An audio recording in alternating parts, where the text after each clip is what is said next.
उत्तराखंड की 5 लोकसभा सीटों पर 19 अप्रैल को मतदान होना है। चुनाव में अपनी जीत दर्ज कराने के लिए प्रत्याशी और राजनीतिक दल जमकर पसीना बहा रहे हैं।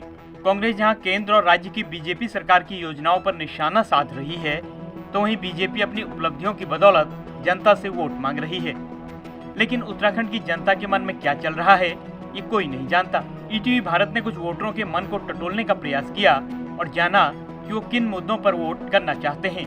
लोकसभा चुनाव 2024 के लिए उत्तराखंड में खासतौर से पहले चरण में 19 अप्रैल को मतदान होना है। तो वहीं मतदान से ठीक पहले अगर हम उत्तराखंड से जुड़े 3 बड़े विषय, अग्निवीर भर्ती, इसके अलावा अटल आयुष्मान योजना और राम मंदिर, जो 3 महत्वपूर्ण विषय हैं केंद्र सरकार से जुड़े हुए, इनको लेकर के अगर आम लोगों से बातचीत करें तो लोगों का इस पर क्या कुछ कहना है, आइए लोगों की राय जानते हैं। ईटीवी भारत ने सबसे पहले अग्निवीर योजना पर आम मतदाताओं की राय जानी। आप खुद ही सुनिए अग्निवीर योजना को लेकर सैन्य बाहुल क्षेत्र देवभूमि की जनता के मन में क्या है। अग्निवीर के बारे में मेरा ये सोचना है कि जैसे ये बहुत गलत योजना है कि जब ठेके पे आप रखेंगे रक्षा कर्मियों को और फिर जैसे आपने उनके क्रीम पीरियड में उनका इस्तेमाल कर लिया, कुछ समय के लिए रखा, उसके बाद उनके जीवन की कोई गारंटी नहीं, वो क्या करेंगे, कौन सा रोज़गार है उनके पास, उनको कोई सुविधाएं नहीं जो एक आर्मी ऑफिसर को या होनी चाहिए, वो कुछ सुविधाएं नहीं मिलेंगी, पेंशन की कोई गारंटी नहीं, सुरक्षा से संबंधी कोई जानकारी नहीं, उनकी मतलब कोई दुर्घटना होती है, कुछ होता है, मतलब एक असुरक्षा के दायरे में आप सुरक्षा कर्मियों को डाल रहे हैं। अग्निवीर ठीक है, जो 4 ईयर है उसके बाद बच्चा बाहर आके किसी और फील्ड को दे सकता है। अब आने वाले टाइम पे सरकारी नौकरी कमी है तो ठीक है, ऐसा नहीं कि सभी को भेज देंगे, उसमें से 25% तो वो आगे बढ़ाएंगे, बाकी उसमें भी कंपटीशन है, बच्चों को कंपटीशन करके आगे जाना पड़ेगा।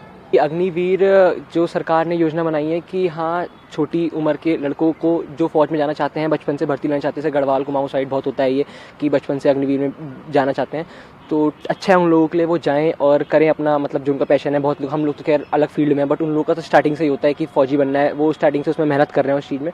तो हाँ, ये चीज़ बहुत अच्छी निकाली है एज अ जनरेशन के लिए कि हाँ वो कर सके और उनकी फैमिली का भी मतलब इसका सपोर्ट मिले। अग्निवीर जो खैर ये तो गलत चीज़ है जो बीजेपी सरकार ने निकाला है, बहुत गलत चीज़ है, क्योंकि इससे जो लोगों का भविष्य क्या मतलब काफ़ी सारे लोगों का जो सपना था आर्मी में जाने का वो टूट गया है।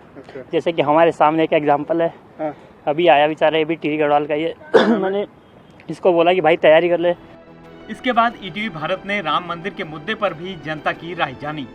राम मंदिर के मुद्दे पर भी जनता की अलग अलग राय देखने को मिली। मुझे नहीं लगता लोगों को फ़र्क पड़ना चाहिए। ठीक है, सही है, राम मंदिर है, मस्जिद है, वो कहीं और बन जाएगी, तो नॉर्मल रहना चाहिए लोगों को। इसमें क्या इससे हमारे वोट पे इफेक्ट पड़ना चाहिए? मेरे हिसाब से तो नहीं, एक एजुकेटेड इंसान तो नहीं पड़ेगा, पर लोगों को पड़ता है, भावनात्मक जो पड़ता है लोगों को। ठीक है, बन गया है, लेकिन सही है, हिंदुओं के लिए तो ठीक है और होना भी चाहिए था मंदिर बनना। बाकी लोगों के लिए इसका कोई मतलब? हाँ, बाकी लोगों भी ठीक ही है मंदिर बनना। मंदिर मस्जिद के बारे में कुछ भी कहना जैसे एक निजी आस्था का सवाल है कि ठीक है, बन गया, बन जाना चाहिए, कोई दिक्कत नहीं, लेकिन जैसे ऐन चुनाव के पहले बनवाना, तो ये बात तो यही है ना कि सीधे सीधे आम जनता समझ रही है कि वोट पॉलिटिक्स है। आपने 92 में इसको लेकर काम किया, सत्ता में आए हुए आप 2014 में, लेकिन ठीक इलेक्शन के पहले आपने इसको बनवाया, तो ये सीधे वोट पॉलिटिक्स के अलावा कुछ है ही नहीं। बोलता हूँ जिसको वोट देना है वो देगा ही देगा। सही बताऊँ तो अगर मेरे को मोदी जी को वोट देना है मैं मोदी जी को ही दूंगा, मेरे को कांग्रेस को देना है मैं कांग्रेस को ही दूंगा। अब चाहे मिले ताजमहल बना लो, आप चाहे राम मंदिर बना लो, वो मेरा माइंडसेट स्टार्टिंग से है ही है। और बाकी मंदिर का मेरा मेन ये है कि मंदिर है तो लोग सोच रहे से मंदिर बन गया, बट आसपास के लोगों को रोजगार मिला है, दुकानें खुली हैं तो वहाँ के लोगों को भी रोजगार मिला है, टूरिस्ट प्लेस हो गई, मतलब लोग आएंगे दर्शन करेंगे तो वहाँ के आसपास के लोगों को भी दर्शन मिलेंगे। उत्तराखंड सरकार की अटल आयुष्मान योजना का आम जनता ने काफी पॉजिटिव रिस्पांस दिया, क्योंकि इस योजना के तहत उत्तराखंड की आम जनता को सरकार 5 लाख रुपए तक का इलाज फ्री देती है। अटल आयुष्मान योजना को बीजेपी इस चुनाव में अपनी उपलब्धि के तौर पर इस्तेमाल कर रही है।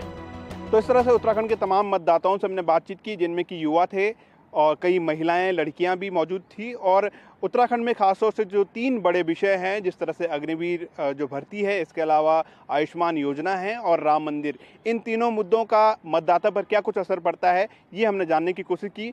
पहला जो विषय था अग्निवीर भर्ती को लेकर के, ज़्यादातर लोगों का कहना है कि ये योजना बिल्कुल गलत है, इससे कहीं ना कहीं युवाओं का जो भविष्य है वो संवर नहीं रहा है। दूसरा विषय आयुष्मान योजना को लेकर के सबने तारीफ़ें की अमूमन, और आयुष्मान योजना को अच्छा बताया। और तीसरा विषय जो राम मंदिर का जो विषय है वो भावनात्मक विषय है, उसको लेकर के बटी हुई राय देखने को मिली और हर व्यक्ति का अपना अलग अलग सोचना है। इस तरह से जो तमाम विषय है, लोगों का इस पर क्या कुछ कहना है, ये हमने जानने की कोशिश की। और लोगों के मन में मतदान को लेकर के किस तरह की भावना है, ये भी हमने जानने की कोशिश की। मैं धीरज सजमान, ईटीवी भारत, देहरादून।